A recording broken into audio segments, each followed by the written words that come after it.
Oh, hi, podcast listeners. There's many ways you can listen to the Real Nerds podcast. You can subscribe on iTunes. You can also subscribe on Stitcher Radio. You want to send us a Twitter message? You can do that. It's so easy, at Real Nerds. Like us on Facebook, Real Nerds Podcast. You can visit our website, realnerdspodcast.com, where there'll be a lot of articles for you to not only read, but to listen to our previous shows.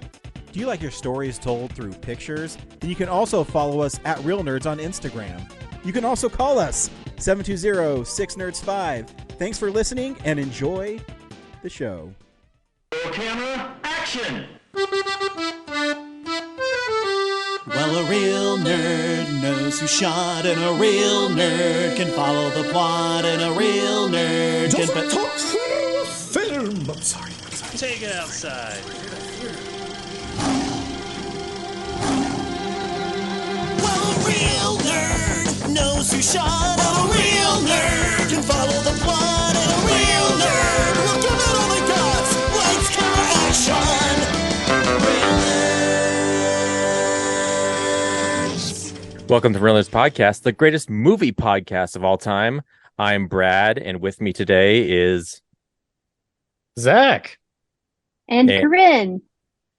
And Ryan would be here, but he decided that a hockey game was more important than our film of the week, which is Creed. Suspicious that he has chosen to go watch a bunch of white hockey players instead of a black directed and starring film. Stay tuned very shortly, because we'll be talking about that film and smearing Ryan's name further. What does that say about him? What does that really say? He saw the movie. He saw the movie. I'm fairly sure he saw. Well, I don't know. He said he was going to. He said, yeah, I have no confirmation that he did it at all. It seems like he completely blew off this week, and it's very suspicious. It's very convenient that the one Rocky movie without Sylvester Stallone in it. Very suspicious. Yeah, I don't know. It may not be what you're thinking it is. It may just be that he's a huge Stallone fan and he was just protesting. But yeah, we saw it though, and we're gonna have fun with it. It could be that he just was disappointed there'd be no reason for him to break out his Stallone impression for this episode, so he decided to just not be here at all. Well, if fortune favors the bold, then we may have an appearance from Mr. Stallone later. I don't know. We'll see. We will see. A lot of people tell me they're going to send stuff in, and then they don't. So I'm not holding my breath. What if I keep reminding him, hey, get your buddy Stallone on the show. Get your buddy Stallone on the show, and then just finally call him at 3 a.m. Get Stallone on the phone. He's not going to like that. Well, He does not. He doesn't respond well to 3 a.m. calls. What's up, Corinne? I'm not planning to send in anything this week because I'm on the show. So yeah, woo. There you go. Nothing from me this time. A unusual lineup for us. Yeah. Well, it's been a while since it's been weird. just us three. What has it been, like a year and a half? I don't know. Brad keeps the stats.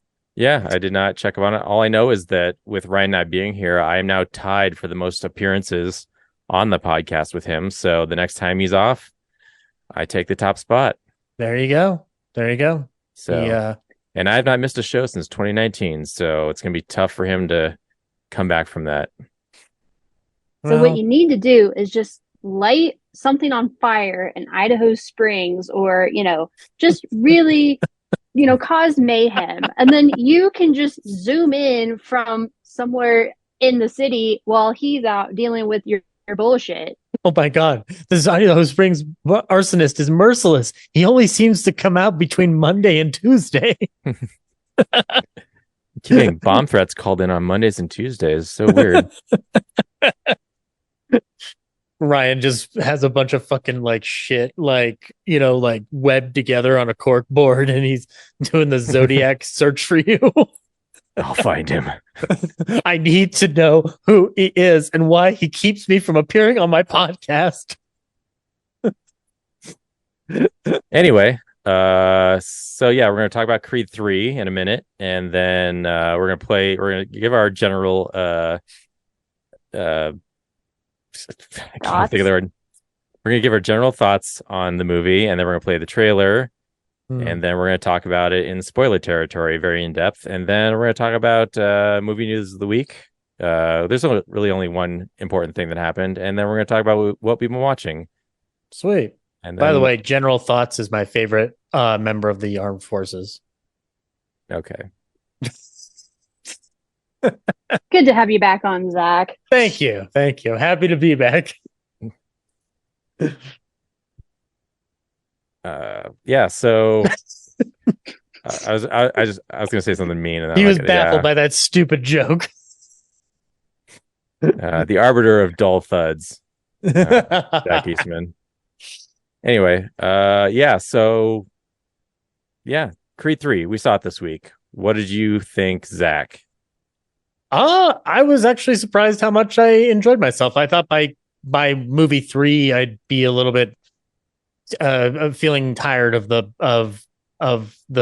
continuation of the Rocky series, but I actually found it refreshing.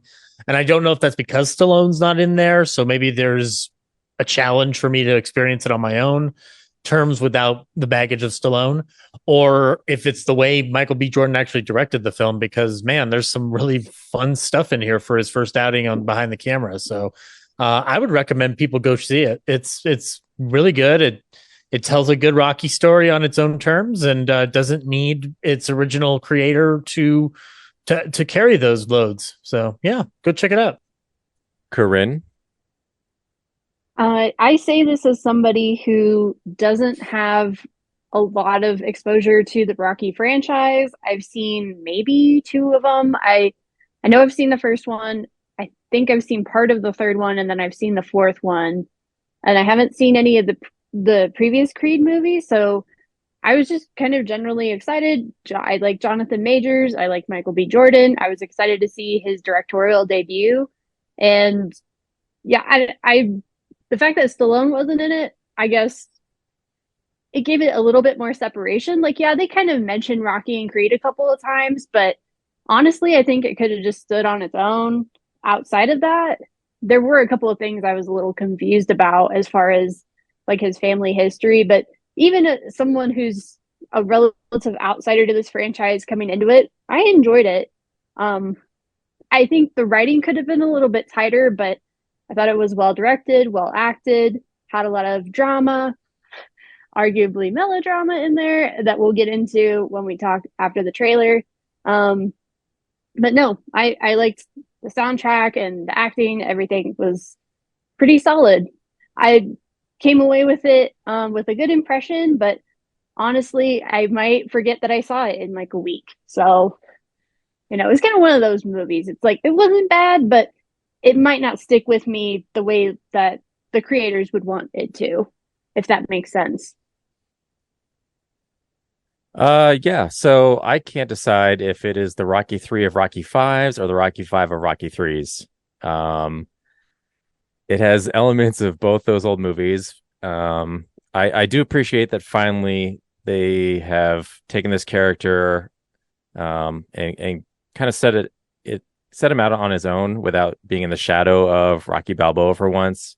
I felt like this should probably have happened one movie ago.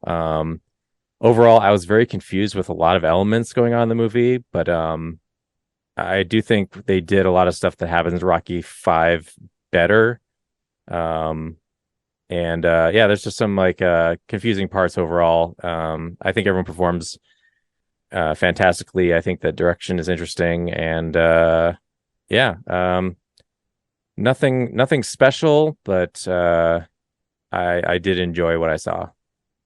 Here's the trailer for Creed 3. The higher you get, the harder it gets.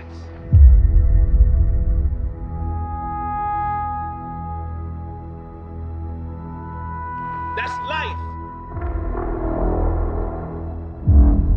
Because this is a war. It's a fight. It's a battle.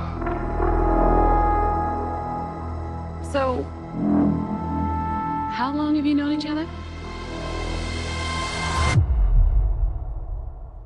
We was like brothers.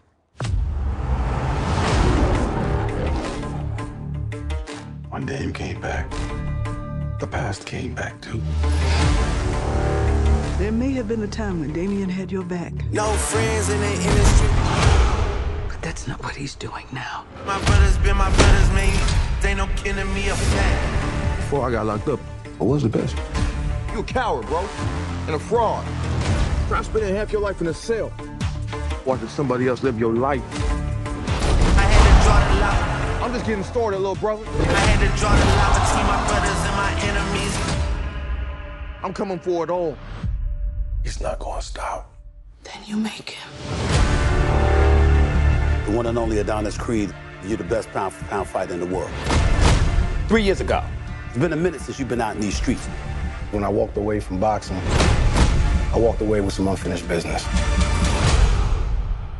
You see that man right there? Do you remember him? No friends in the industry. I had to draw the line between my brothers and my enemies. A fact. Let us start a beat, don't wanna keep it rap. Yeah, you hit us up and now we owe you something back. Don't let him destroy everything you've built. Everything we've built. Yeah, I had to draw the line between my brothers and my enemies. My brothers and my enemies. My brothers and my enemies. You out there boxing. I need you to start fighting.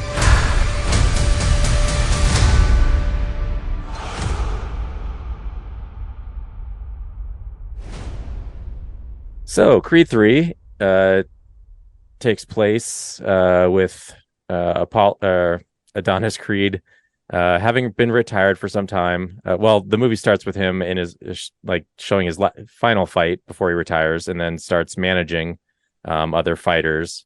I forget, was the new his fighter Spider? What was his Felix? name? Felix. Yeah. Felix, yeah. It's like Spider's one of the Rocky ones, but yeah. So he's managing Felix, and his wife is kind of turned to managing herself. Well, not managing herself, but managing other artists as well. She's a producer. Yeah, she's a producer. And then they have a daughter who, much like Rocky V, is struggling at school in a plot that doesn't seem to be, it is touched on, but doesn't quite wrap up anywhere. I think it's just they're setting it up for the rest of the franchise. That maybe like, hey, like they're showing the groundwork of where the franchise could go with, you know, Creed having his daughter, and that maybe she'll become a boxer too. Yeah, I guess if you're assuming there's a fourth one, so which based on the box office, I thought they confirmed that. Yeah, I thought they confirmed that recently. Well, you can't rely on like I don't know. I guess I'm a person who thinks like everything that takes place in the movie should make sense. Like you shouldn't have to, you know, check Hollywood Reporter to find out if there's gonna be a sequel. Like I feel like that should be, if they're gonna set up that thread, they should promise it more blatantly that hey, there's gonna be a sequel to one of these. But as far as it stands, it feels like the whole franchise could wrap up with this movie, the way it ends. But anyway, so Adonis is managing new fighters, and then an old friend wanders into town. When we find out that when Adonis was younger, he was kind of an assistant to Jonathan Majors' character. And one night while they're out, I think they were getting back from a fight or something. They stop off at like a 7-Eleven, and we find out that Adonis runs into another guy from his past, and then just beats the shit out of him. A full-grown adult, and he's like 12, I guess. I don't know. Just goes into a rage pummeling. And then as the movie goes on, we find out that Jonathan Majors' character, Damien, that's right,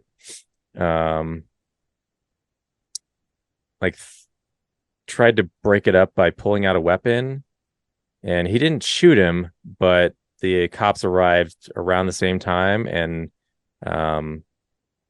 busted him for threatening with a weapon, and then went away for a long time and lost his burgeoning fighting career. And Michael B. Jordan never bothered to check in on him.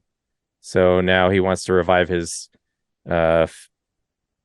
disappeared boxing career, and Adonis agrees to facilitate that despite everyone else's reservations. And much like Rocky V, it does not go well, and they end up fighting each other. And yeah, so during that whole final fight, I was just in my head going, "Just apologize, man. Just apologize." That's all I was looking for is like an honest apology. Like, you know, the most of the movie, I'm just going like, Adonis really screwed up with this guy. He's totally in the wrong on this, and he just needs to own up to it. Well, especially because they reveal later in the movie that when Damien got caught by the cops, Adonis ran away. He never got caught or arrested or punished or anything, while Damien spent half of his life in prison. So that's why, and I wish they would have fleshed that out a little bit more, because that was kind of the whole focus of the trailer, was this kind of idea that Damien, Adonis had the life that Damien wanted. He became this big fighter and, had the world championship and had this beautiful family and the big house and all this. And Damien kind of put his ass out on the line for Adonis, and Adonis ran away and Damien went to jail. And so that's why, when he gets out, he's super upset. He's like, "I'm coming for everything. You had the life that I should have had, and you got to have it because you ran away like a coward." So yeah, I think they should have emphasized that a little bit more in the script, because like I said, it was such a big part of the trailer that's part of why it made me want to see the movie, because I was like, this sounds like a really good story. These two, I don't know if it actually ended up in the movie, because there were different shots and sequences in the trailer that I noticed were not in the final film, or maybe they'll be in the director's cut or something. But yeah, and I think Adonis says something like, "We used to be as close as brothers, now we're past talking." And this, I'm going to geek out for a second here, but this is a very anime thing. And I think I've seen headlines where Michael B. Jordan said that some of his directorial style for this movie was based in anime. And there is a shot at the very beginning of the movie where Adonis is leaving his house, and it's confirmed he's a time traveler because he has a poster for, I'm pretty sure it's Naruto Shippuden, which this is set in the very beginning, is set in 2002. And Naruto Shippuden didn't premiere in the United States till 2009. So I'm like, yep, Adonis is a time traveler, confirmed. But I think it was just more of an Easter egg and a nod to hey, this is just an influence on this movie. And I definitely saw that with Adonis and Damien, this whole we were super close, we were basically brothers, and now we're, bitter rivals, bitter enemies. We hate each other. And your whole thing of why don't they just talk it out? Why don't they just apologize to him? I'm like, that's not how it works in anime. You have to fight them. That's the only way they'll see reason, is if you defeat them. And that's exactly what happened. And there's that one shot at the end in the fight where they both hit each other in the jaw. I was like, so anime. Anyway, sorry. I geeked out for a second, but that when I saw that poster, I just flipped out. Okay. Yeah. So I was mostly confused about Leon, the guy he beats up when he's a kid. We find out was someone at some point Adonis was in, and I guess I lost track of this from the other movies, but he was in a group home. Yeah. I think I don't remember First Creed that well to remember if that was an element of her and him and Felicia Rashad talking to each other about his past and why he gets to the point he's at. Yeah, I can't remember why, because I thought he grew up with her. She's super rich, so I don't know why he would send her, or why she would send him away. Well, because he's not. Wasn't part of it that he's not a legitimate son of Apollo and that wife, or because he's at a youth detention center or something like that, and she takes him in. Or am I crazy? I don't remember. Like that does kind of sound familiar, but yeah, I've totally lost track of that thread because I thought like he was just straight up his son with her in Apollo. But well, I'm looking on Wikipedia right now. It's Felicia Rashad is playing Apollo's widow and Donnie's stepmother, who takes on Donnie following the death of Donnie's biological mother. So it was a woman that he had a child out of wedlock, and so she took him in. So he probably had issues prior to her taking him in. Okay, so that makes sense. So yeah, so he's in this group home, and I guess Leon was kind of in charge of the kids, and he was really mean to them. Abusive, pretty much. Abusive, yeah. So later on, Jonathan Majors shows a photo, Felicia Rashad shows Adonis a photo that was sent by Damien from prison because she hid all those letters and correspondence from him. And the photo has Damien like shaking hands with some dude. Is that Leon? No, that's the guy who attacked Felix. And thus Felix attacked the fighter, or not attacked Felix, attacked Drago. Sorry. Yeah, I was confused by that scene too, Brad. So the scene, it's the scene when they're in the party and Drago gets kicked the shit out of with a like. Oh yeah, yeah. I forgot about that. So that's the same guy that attacked him. They're bros in prison, so that's why it's like, oh my god, he orchestrated the whole thing because I wouldn't cave in and give him shit for nothing. Yeah, no, I thought it was Leon. I was like, that doesn't look like Leon, but that's the thing that makes sense. But I totally didn't put together that was the guy who attacked Drago. So like, yeah, I didn't get that either. No, it seemed pretty okay, clear to me. Like, took a second, but I figured it was somebody from a previous movie that, if you had seen Creed 1 or Creed 2, you would know who that was. No, I think they were trying, but it is a quick shot of the guy who's attacking Drago, so it's not like it's the most super cut clear. Like, there are some moments of this film where things pass by you pretty quick, and I wish he was like let stuff linger a little bit, but I do remember that sequence being pretty fast because it was like all of a sudden like the guy just starts attacking, you can't tell who's attacking who and what happens, and then just like smash cut to Adonis sitting on the couch watching the news. Yeah, and it's like, wait, what just happened? Yeah, because the scenes, the direction of the film focuses so well on this like angels with dirty faces in the boxing ring kind of aesthetic that it does lose grip of some slight threads that make sense for the plot. So I mean, like, that's definitely like an editing note is like, okay, next time if you do another Rocky a Creed outing, might want to like hold back on like quick cut stuff like that. Like, you might want to actually let some stuff breathe a tiny bit. But I mean, it was like such a small little instance of something that I didn't really care much about it being confusing. All you needed to know was that Damien was acting the way he was, and it leads to the end. So. And then, yeah, there's a tiny little subplot where his daughter is getting bullied at school and she fights back, and Bianca doesn't want her to fight back, and Adonis says that she has to. That's how the world works. And then it doesn't really go anywhere, except for the end where it kind of hints that he's going to train her, and maybe in like 10 years, she's going to be the next fighter. I don't know. Maybe that's the plot of 4. Don't say that out loud. You'll make a bunch of grown men cry, Brad. I know. Maybe it's supposed to be a contrast to Adonis, and like presumably maybe he had a relationship with his father. I haven't seen the other Creed movies, so I'm not sure.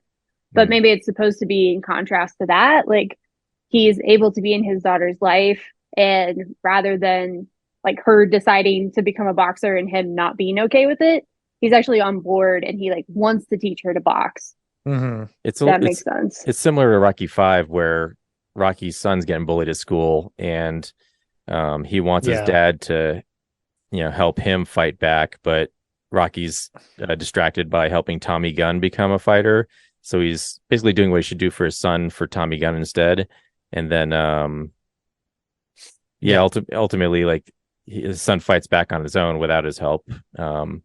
So yeah, I guess the Creed version is that he's actually going to maybe train his daughter properly. Yeah. And the difference is that I would actually like to see that thread carried through. And yes, let's get a female Rocky movie out there in the future, please and thank you. That'd be fucking cool. Let's make some dudes on the internet really mad. That'd be great. I'm totally down for spite, but also kind of want to see have we had many female boxing movies that don't end in tragedy like $1 Million Baby?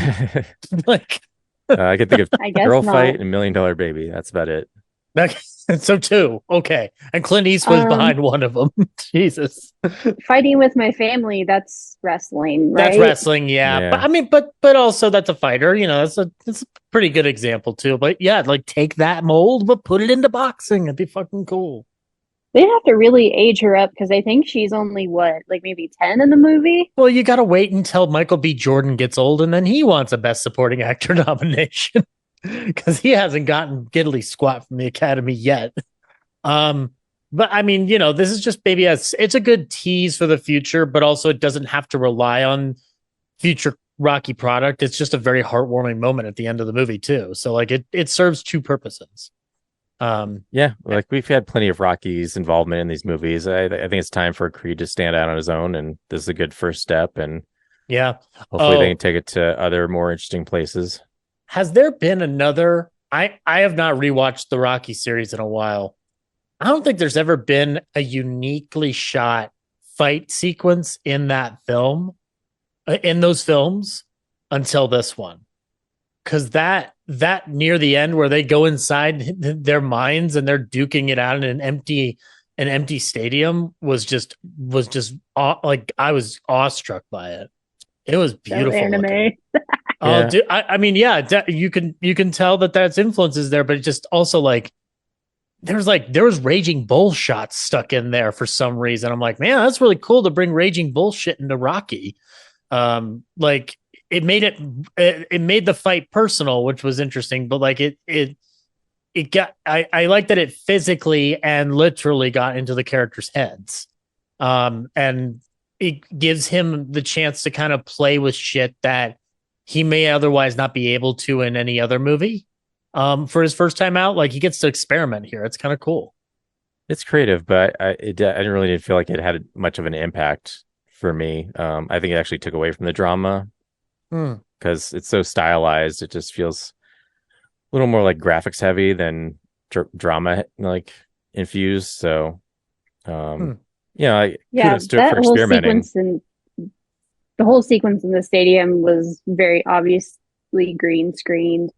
Yeah. Or at least like when they're in the ring. I don't know, like the shots when they're walking in, like that could be real, or maybe they at least like did it on a set. I don't think they actually did it in Dodger Stadium, but you know, those looked fairly real. And then when they got in the ring, I'm like, this is all green screen, you guys. I can tell it super easily.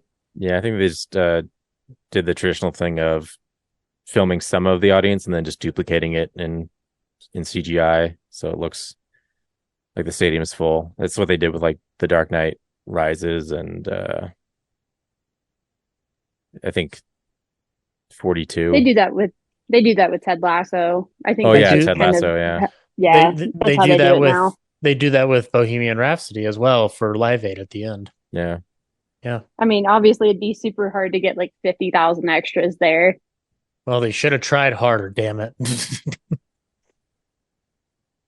So yeah, any other thoughts on Creed 3?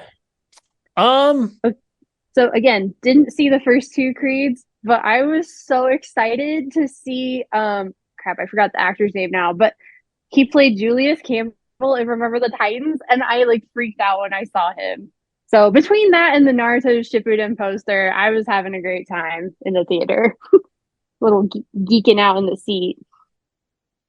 I think if anything, for me, I'm curious now because Felicia Rashad dies in the movie. That's, I guess, we're in spoiler territory. We can talk about that. So Mother Creed dies. And so it kind of made me realize, like, they obviously like they're tackling certain threads throughout the Rocky films in sort of a repeat mode. But I think this film's original enough on its own merits to not draw many comparisons beyond the ones that Brad mentioned. But I'm wondering, since he's on his own now, there's got to be a point where they address Rocky's death whenever Stallone kicks the bucket. I'm just sensing that's going to happen.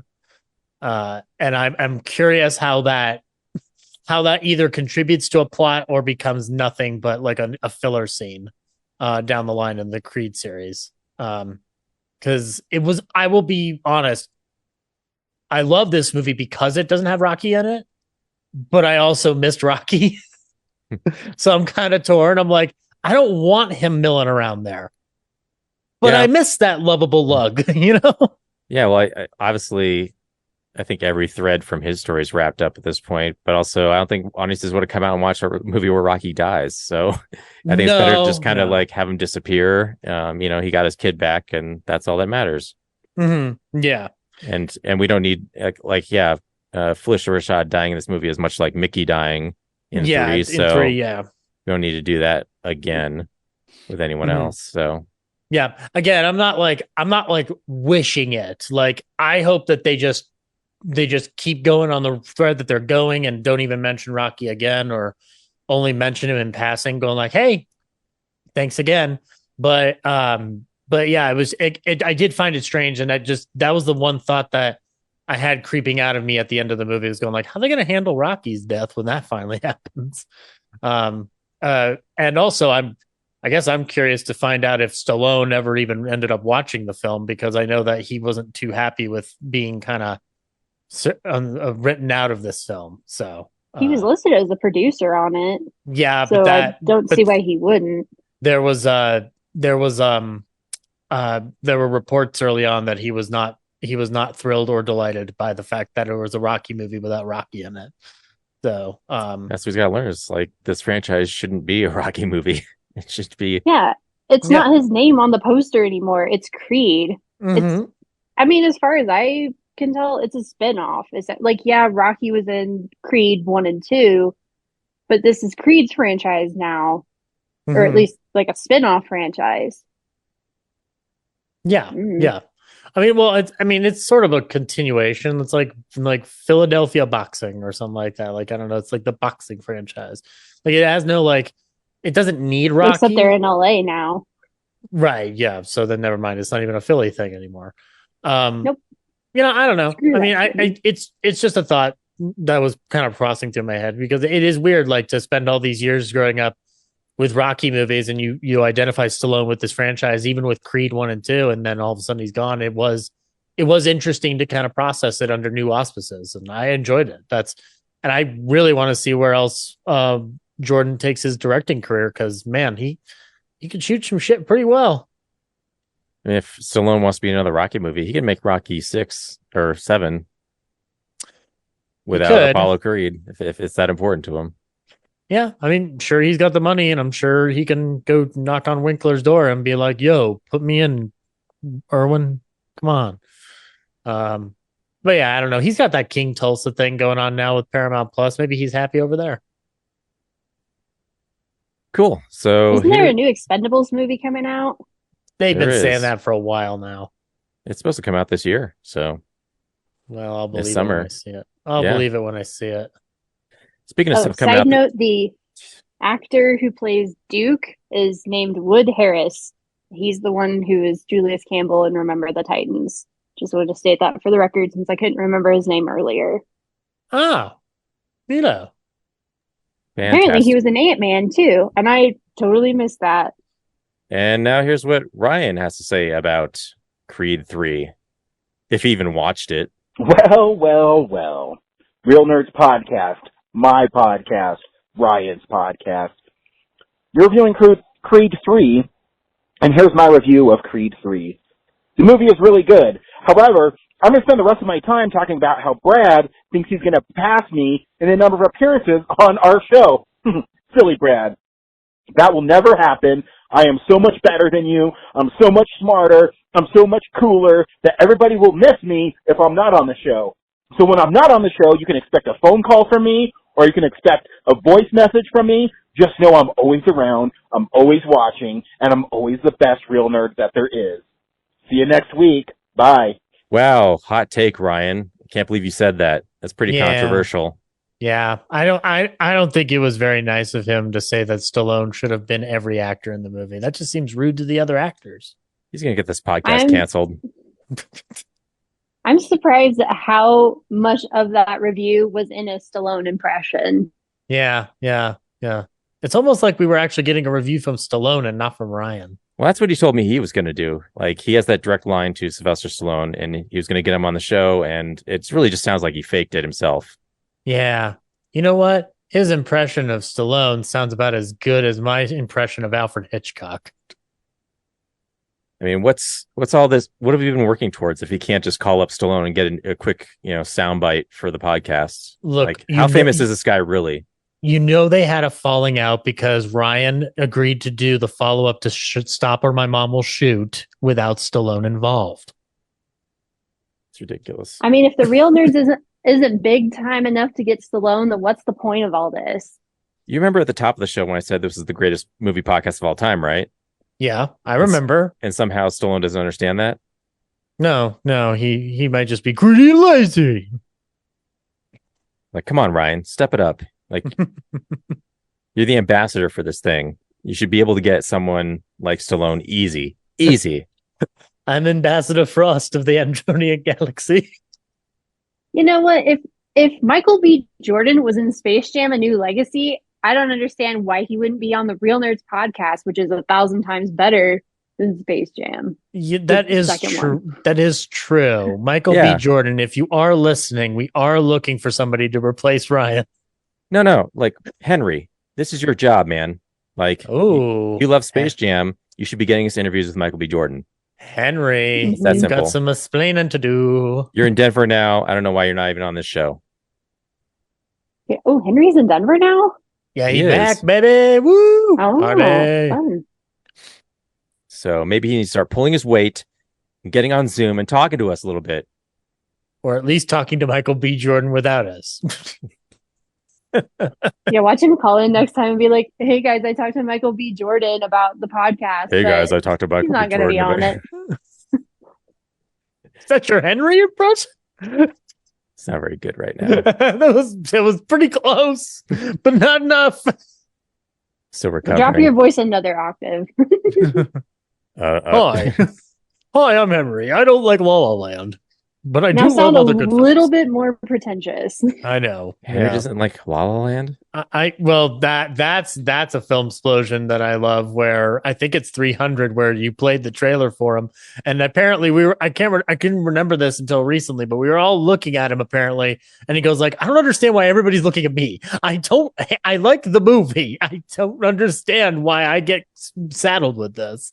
Because he was more critical of La La Land than the rest of us, I believe.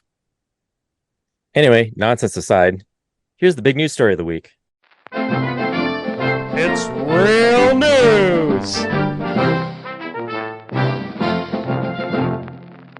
Yeah, so the new Ninja Turtles Mutant Mayhem trailer dropped.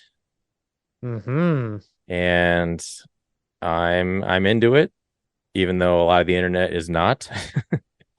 Are they upset because it looks like across Spider-Verse? No, they're upset because Seth Rogen produced it, so they think it's gonna be a bunch of stoner jokes, and then they think April looks ugly, so that's messed up. I thought we already dealt with this for Rise of the TMNT, but clearly they haven't gotten over it. So first of all, April O'Neil is a fictional character, and she can look however the creators of any particular iteration decided. And second of all, do they know that Seth Rogen's an actor and not just a weed guy? Like, they know he's like a creative human being, right? Yeah, he's written things that are not weed related. He's literally produced the Preacher series, the Invincible series, and The Boys, which have gone on to critical acclaim. Mm-hmm. He was in one of the best films of last year in a very good fucking supporting role that had nothing to do with weed. Yeah, somehow these so-called Ninja Turtles fans have not picked up on the fact that literally constantly since 1984, the Ninja Turtles have been reinvented in different styles over and over and over again throughout the comics, throughout the TV shows, throughout the movies. And somehow this iteration, they just can't handle it. I think it's a cool Spider-Verse style, grungy, New York look. Yeah, the characters are distorted looking, but I think it fits pretty well with a good blend between what Paramount just worked on with Rise of the TMNT plus the Spider-Verse comic book style. It's a good blending, and they're trying to attract a new generation of fans, so they can keep the franchise going. And somehow people just can't get over the fact that they're just not going to get that live action stunt people in suits anymore. I mean, they'll never get that, so they need to take a big chill pill and lie on the couch. But they will never greenlight a rated R Turtles movie as much as I want it. No, it's just not going to happen. I do want to point something out though. Like I know it's not specifically the same art style, but the grittiness, kind of the gritty edge that it had to it, reminded me of like bits and bobs of the artwork from the original comics. So I was like, this kind of looks cool. Like it feels rough. It feels like it was made out of a garage, and I'm kind of excited for that. I thought people were getting upset about it cribbing on Spider-Verse's style, but the guy who co-directed Spider-Verse, Peter Ramsey, he retweeted something that was interesting, going like, people harping on the TMNT movie for harping on Spider-Verse's style. It's a non-reductive, it's an unproductive argument. Animation style influences other animation styles. It's just how this works.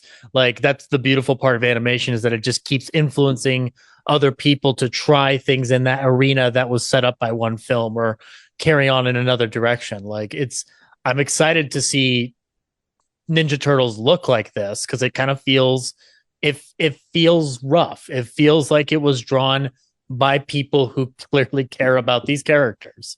So I'm stoked to see it. If I was a CGI animator, I would be psyched, because like, you look at Pixar, you look at Illumination, DreamWorks, sort of a similar look across all those films, and it's been like that for 20 years. And finally with Spider-Verse and in this movie, they're doing CGI in a different style that's more painted and two-dimensional, and I'd be stoked to be able to try something new that. So I think the lesson we've learned today here is that the internet is full of shit. Full of lame opinions. I know. Oh, by lame opinions, I mean shit. I meant what I said. So yeah, that's coming out in August, and like I said, I've enjoyed Ninja Turtles for so long. It's like with Batman. There's been so many iterations of it. It's pretty stupid to get upset about any of them. Like, I'm gonna go watch it. It's like with the last ones, with the Out of the Shadows and the reboot. I didn't enjoy them fully, but I went and saw them and then moved on with my life. So yeah, it's pretty easy. Also, you're kind of preparing for the fact that you will be announced as the new DCEU's Batman in about a month. They're going to announce that news, right? And you're just trying to get ahead of the arguments. I'm the Batman? Yes, what? You're going to be the new Batman for James Gunn. Yes, it's official. Oh, yeah. Way to spill the tea on that. Thanks. Yeah, I'm sorry. Yeah, I'm probably gonna get cut because they're gonna. We gotta get we've got to get it out there. Okay, we got to get ahead of the trolls. Non-disclosure contract, and thanks. James Gunn will understand. He'll just kill me, not you. I know you guys are joking, but I did just see a headline that the Batman 2 is going to start filming in November, I think. Yeah. And they're already on the in the middle of the Penguin HBO Max series, so they're currently shooting that. Good. I'm glad Colin Farrell has work. I'm sure that'll dovetail into that film in November. So yeah. Here's the stuff we've been watching. So this is the stuff we've been watching. Corinne, what'd you watch? So I've been watching some sports movies for absolutely no reason whatsoever. Wink, wink. Be on the lookout for an announcement soon. It's because you watched Creed, right? And you're like, oh, I got to watch more sports movies.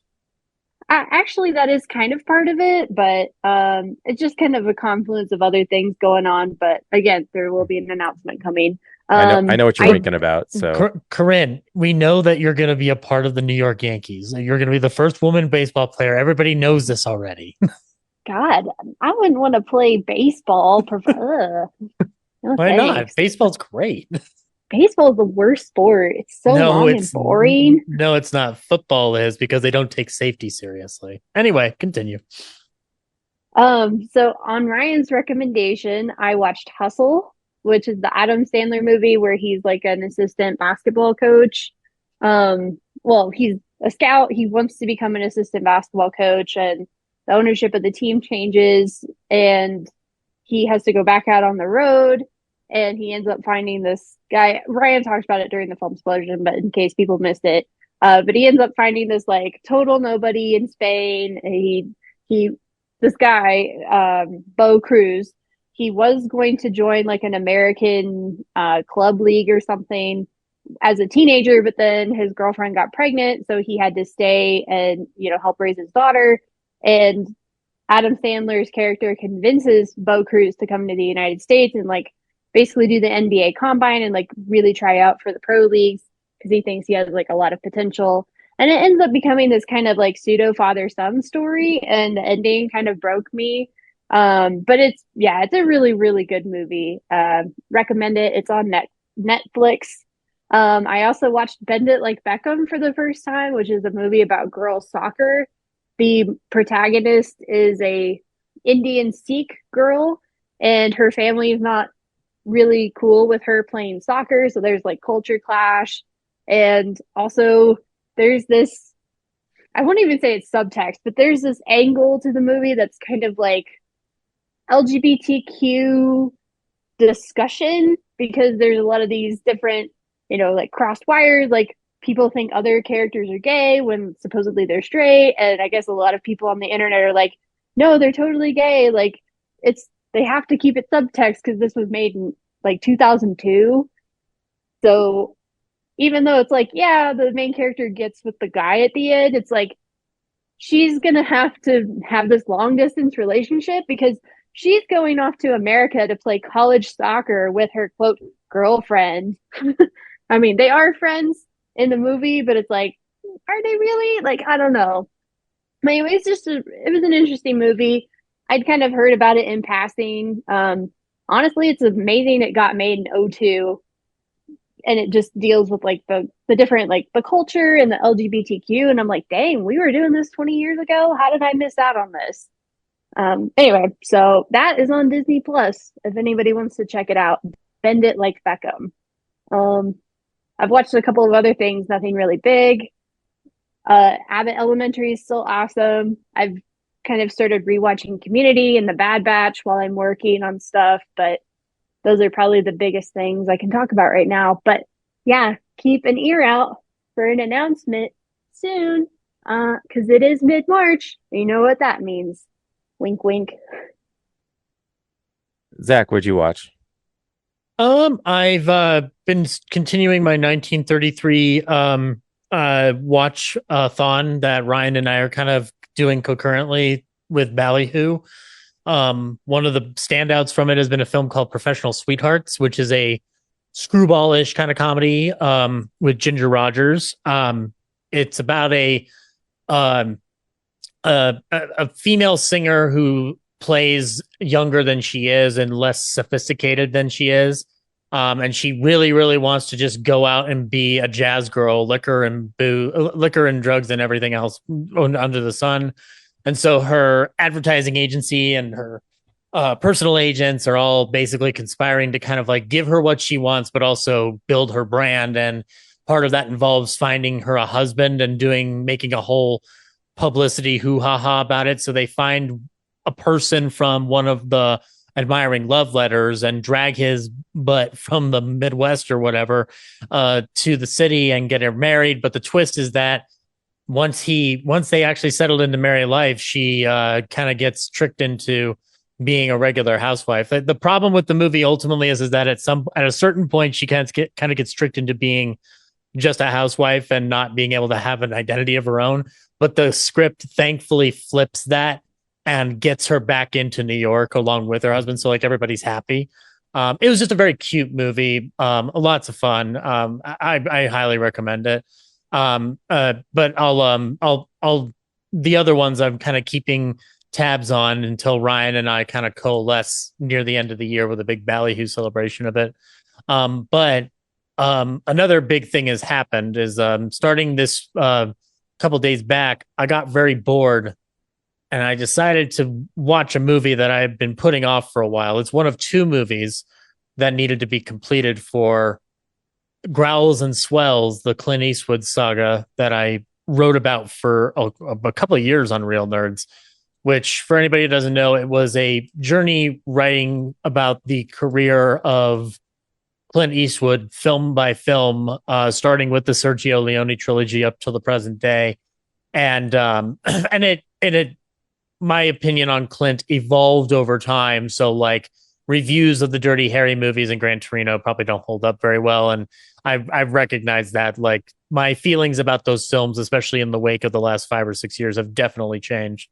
But I thought I owed it to myself to start the process of closing the book on Clint, because after watching the film that I did watch this week, I can tell you that like he may be able to direct again, but I doubt he's going to want to get in front of a camera again. So I watched Cry Macho, which is the most recent film that Clint came out with. Came out in 2021. The film takes place in a sort of it's in the late 70s, and a washed up rodeo cowboy is given a task by somebody who he owes a lot of favors to go to Mexico and pick up this guy's son and get him across the border safely, because his biological his mother is in Mexico and she's a raving lunatic. And so when he finally gets a hold of the son, the mother's henchmen go after the two. So it becomes sort of a on the run film to get to the Mexican border in time. But the movie meanders a lot, and there's benefit to that because it feels like a 70s film where side adventures become important plot points, and there is a genuine heart to the film, and it is thankfully not encroached in a lot of. There are problems with the movie on a cultural scale, but it's not the Mule or Gran Torino level issues. But the problem with the film, and I guess I'm like in the minority on this, is that I love Clint as an actor. I do love him. This man needs to stop. And it's not because I don't want to see him not act. It's just that the role that he gave himself in the movie, from what I gathered from the story, required at least somebody in his 60s or 70s, but probably no higher than that. Like maybe no higher than 79. Like this needs to be a much younger man by comparison to Clint. And Clint, there are moments where you get to see parts of him that made him shine in the 60s and 70s. Like him getting on a horse again is really cool. But the staging of fight scenes where he's supposed to punch a guy out, like the cheating on it is very obvious, and it sucks because I don't want to like knock him for trying to do this role. I just feel like he should have found somebody else to do the role and focused on directing it. That's just my 2 cents. I think that the film has a lot of merit, but unfortunately, some of the more unsettling elements of it, where they kind of just delve into like stereotypical territory. Like he finds the kid engaged in cockfights. So like, obviously this film is something that's based out of a novel from an earlier era and not from today. And he's trying to be faithful to this novel. So good for him. But I couldn't jive with some of those elements. And again, just Clint's performance, as well intentioned as it is, and even at moments as touching as it is, he just looks like he's not up for what he's doing. he looks exhausted on a lot of points on screen. And I don't know if it actually benefits his character to do that. Whereas in The Mule, it actually made a lot of sense for him to do that. And actually, if anything, this made me appreciate The Mule a little bit more on a story level than I probably did when I saw it the first time. So Cry Macho is kind of a weird way for Clint to conceivably end his acting career. It's not like he couldn't do the role. I just feel like he waited a couple years too late to do this role. He apparently had this property in the 70s and 80s and that, or like had a chance to do it and then decided to go do something else. And so that's why he picked it back up eventually with Albert S. Ruddy as producer. So I just feel like I just don't feel like it was the right choice. So with that, this week I'll be watching Richard Jewell, and I'll probably write up an article about those two, and hopefully that will be not hopefully closing the book on Clint, because I like that man as a director a lot. I do like seeing what he puts out, and he from a practical standpoint, it's interesting how often I've taken cues from Clint as a director whenever I've tried to direct. But it was kind of disappointing, to be honest, and I just felt a little bit melancholy. I ended up going back to Unforgiven and Dirty Harry just to kind of like get some of the Clint that I do enjoy, in order to just kind of not palate cleanse, but just put it into perspective. So yeah, that's what I've been watching. Next time, look out for Richard Jewell and the end of this whole nonsense. Cool. I didn't really watch anything I watched some new stuff, but I don't know what's worth talking about. I saw RRR again in the theater, and it was amazing. Everyone should do that if they can. It's playing at the Alamo Drafthouse until tomorrow. So by the time you listen to this, it'll have been gone. So if it ever comes back to your town, check it out.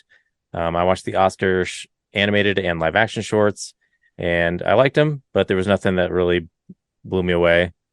I did sleep a little bit through the animation ones, so I missed a few.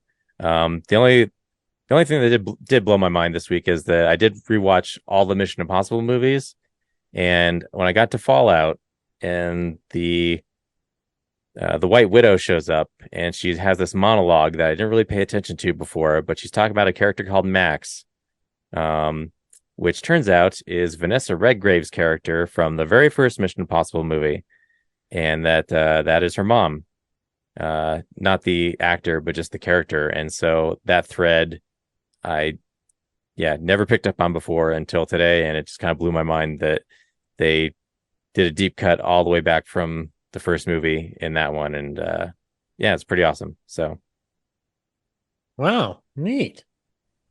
That's what Which I watched. one is Fallout? Is it the fourth one? No, that's the sixth one. Sixth one, yeah. Most recent one before the new ones come out this summer. It's kind of weird to consider that those movies have a plot sometimes, because I am just kind of like, I'm really there for the stunts, but yeah, there's actual plot threads. That's the one where Henry Cavill is in it, and he like cocks his arms or something. Yeah, he reloads his arms. Yeah, he's in that fight scene in the bathroom. Guys, he reloads his guns. Jesus. Yeah, and actually, there's in Rogue Nation, the very opening scene where Alec Baldwin's character Hunley is taking IMF to task, and they're describing a scene from Ghost Protocol that I completely forgot about. So yeah, I never watched them all straight through together. So watching these little nuggets appear throughout is pretty fun. So it's kind of amazing that that series that's the film series started in '96. We're like approaching the 30th anniversary of this franchise soon in the next 3 years. Yeah, I mean, after 2, we were lucky to get the third one. I think the third one really just jump started into a whole new echelon. J.J. Abrams definitely saved it. Yeah, and then Brad Bird with Ghost Protocol really like leveled, because watching Mission Impossible 3 is actually a really small movie. Like there's almost no stakes. Like the the like the conflict is a MacGuffin, and then it's really just a back and forth between Philip Seymour Hoffman and Tom Cruise, really personal stakes. And then there's no grand, like they're gonna nuke the world or there's a secret other IMF going on. It's really just we have to find this one dude and stop him, and he's got my wife. So Yep. Yeah. Really small. And then the three after that really just open up Mission Impossible this other level. And Dead Reckoning is going to be an amazing two-parter, I think. And they've been really good about spacing out their entries. Like apart from the COVID hiccup, it's been like anywhere from 3 to 4 years in between entries. Yeah, interesting. The closest one was between Fallout and Rogue Nation was only 3 years, but it's crazy to think that Fallout was 2018, so it's going to be like a 5 to 6 year stretch before the next ones. Yeah, but we get two-parters too. That'll be the first for the series as well. So yeah, we'll get this back to back, but still, like 2023. That's 5-6 years past 2018, and it feels like Fallout just came out. That's the crazy part. Yeah, and you know what's great about it? It's not overstaying its welcome like another franchise that started in the 2000s, and might or may not be about. You're talking about Fast and the Furious. I'm not saying any names. I'm just saying that Corona has made a lot of money off of them at certain points in time, and I'm just saying that maybe The Rock was right to leave it. Anyway. Well, before I reveal next week's movie, I'm going to promote the fact that on Apple Podcasts, the Real Nerds episodes have now been broken out into seasons. So apparently if you go to iTunes, all of our episodes stop in 2020 because I guess at some point they completely discontinued iTunes and everything's in Apple Podcasts now.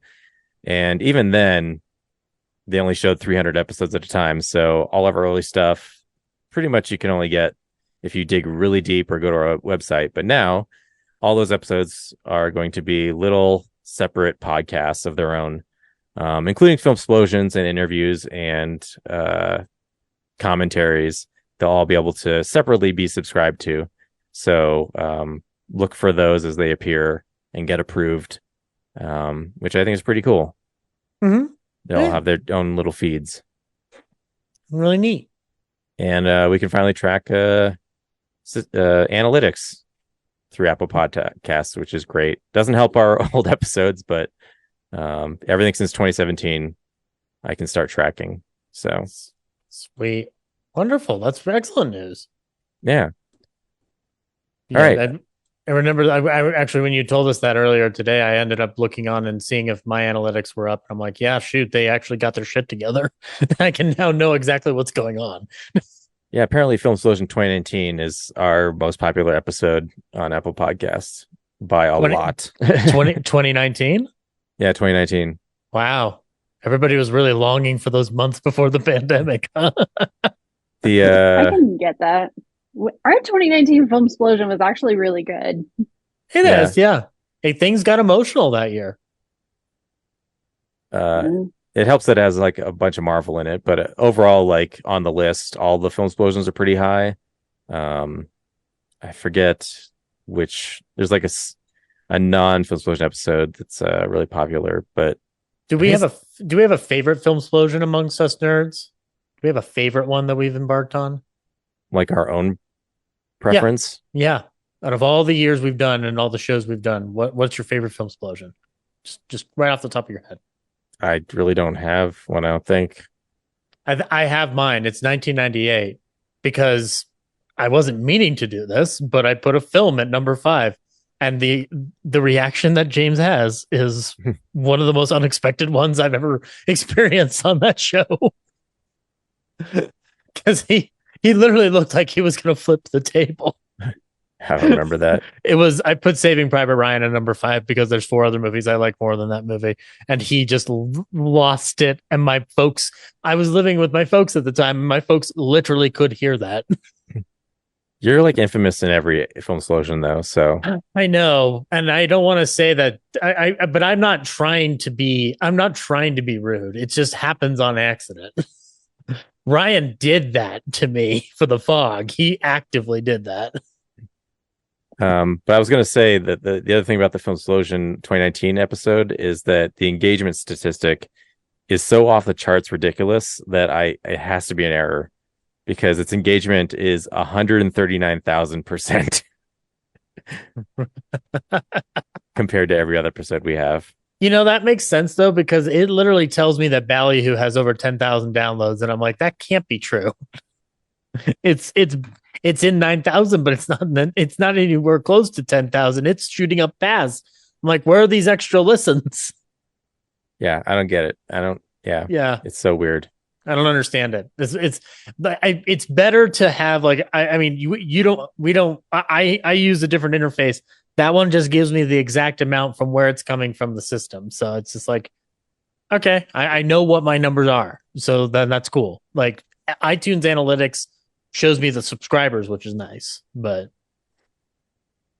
anyway, I'm trying to think of like, what was the first Film Explosion all six of us were on? I think it was 2018, right?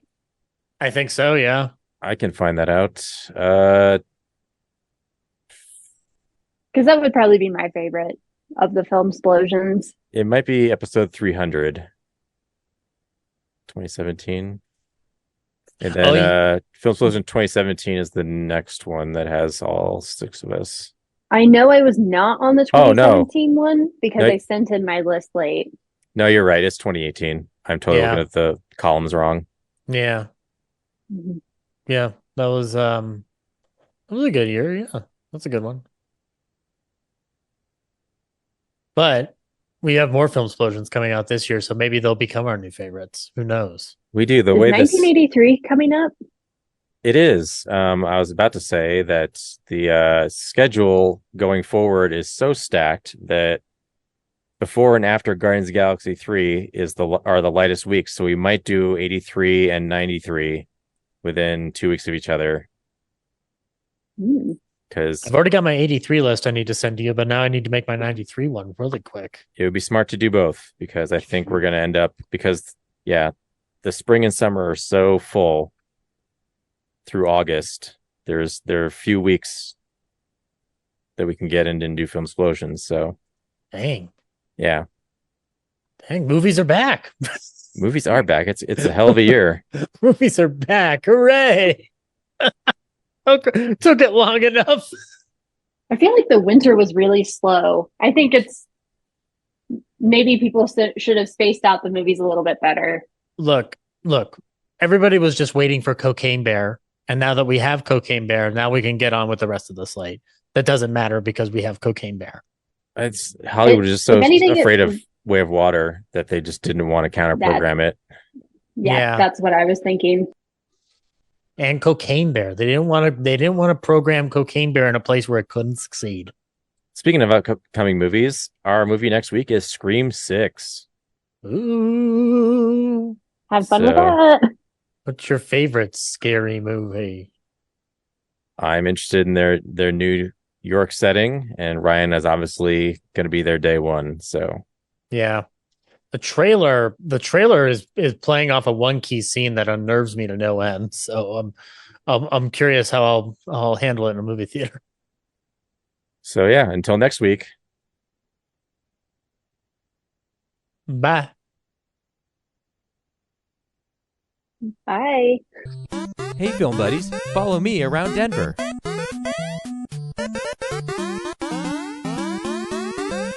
Hey, welcome back to Brad Around Town. I haven't done this segment in a long time because I have not been able to put out episodes in a timely manner, but I think this week I might actually get that done.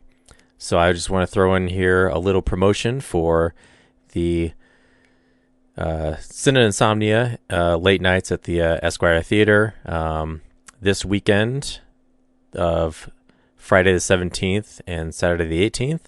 They're showing In Bruges, hot off the heels of The Banshees of Inisherin, the original team up of Colin Farrell and Brendan Gleeson for Martin McDonagh is playing at the Esquire late night, so definitely check that out. And I will probably see you there because I haven't seen that movie in a while. And that's what's going on around town. Well, a real nerd knows who shot. A real nerd can follow the plot. And a real nerd will give it all they got. Lights, camera, action. Real nerds.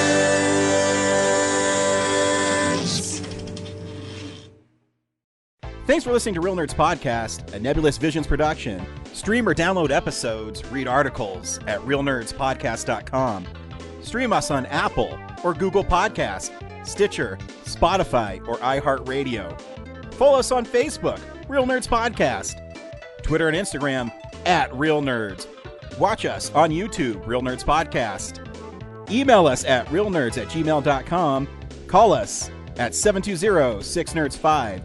Thank you to Sparks Mandrill, Mike at Plan 9 Studios, and Bolognium for all of our groovy theme songs. And that's how you fucking do it.